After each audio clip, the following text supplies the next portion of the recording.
बरं टीव्हीवरती बघत असतात ते तुझी उलटी दिसलं मला. आणि यापुढे पेपर लीक होणार नाही, मुलांचा बळी जाणार नाही, याची सरकारने लक्ष द्यावं.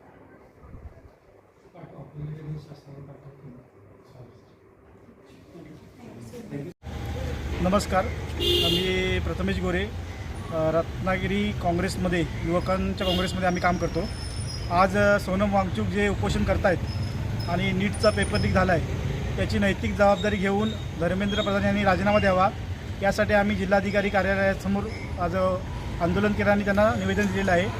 आमची अशी मागणी आहे की धर्मेंद्र प्रधान यांनी नैतिक जबाबदारी घेऊन राजीनामा द्यावा, तसेच सोनम वांगचूक यांच्यावरती ज्या पोलिसांनी हात टाकला त्यांच्यावरती सुद्धा कारवाई व्हावी व येणाऱ्या काळात जे आपली आता पावसाळी अधिवेशन चालू आहे त्यामध्ये शिक्षणावरती मोठ्या प्रमाणात चर्चा होईल, ही आमची सर्वांची मागणी आहे आणि काहीतरी चांगले बदल घडावेत.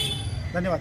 आज रत्नागिरीतल्या कुठच्या संघटना सहभागी आहेत तुमच्यासोबत? याच्यामध्ये सम्यक विद्यार्थी संघटना आहे, सत्यशोधक विद्यार्थी संघटना आहे, त्याच्यानंतर काँग्रेसची युवक संघटना आहे, अशा 3-4 संघटना आपल्यासोबत समाविष्ट आहेत.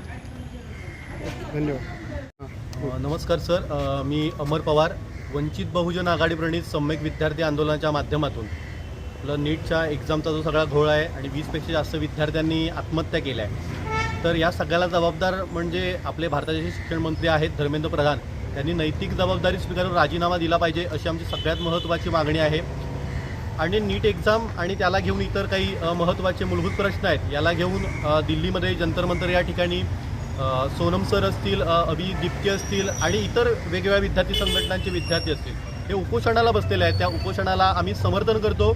आणि आपण काही दिवसापूर्वी बघितलं असेल की उपोषण करणाऱ्या सोनम सर यांची पोलिसी बळाचा वापर करून त्या व्यवस्थेनं ते उपोषण दाबून टाकण्याचा प्रयत्न केला आहे, विद्यार्थ्यांचा आवाज बंद करण्याचा प्रयत्न केला आहे. याचासुद्धा आम्ही निषेध व्यक्त करतो. कारण आम्हाला सर असं वाटतं की विद्यार्थ्यांवेगळे प्रश्न देशभरामध्ये वेगवेगळ्या परीक्षांचे घोळ समोर येत आहेत आणि अशावेळी नीटसारख्या महत्त्वाच्या परीक्षेमध्ये घोळ आणि त्याला घेऊन दिल्लीची जंतर मंतरवरती आंदोलन आणि मोठ्या प्रमाणात तरुण त्या आंदोलनात सहभागी आहेत.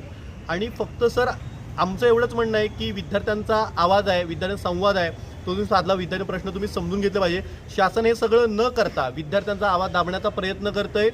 जे लोक पुढाकार घेऊन काम करतायत यांना कसं जेरबंद करता येईल, यांचा आवाज थांबवून कसं इतरांना शांत करता येईल असा प्रयत्न आहे, याचासुद्धा आम्ही निषेध व्यक्त करतोय.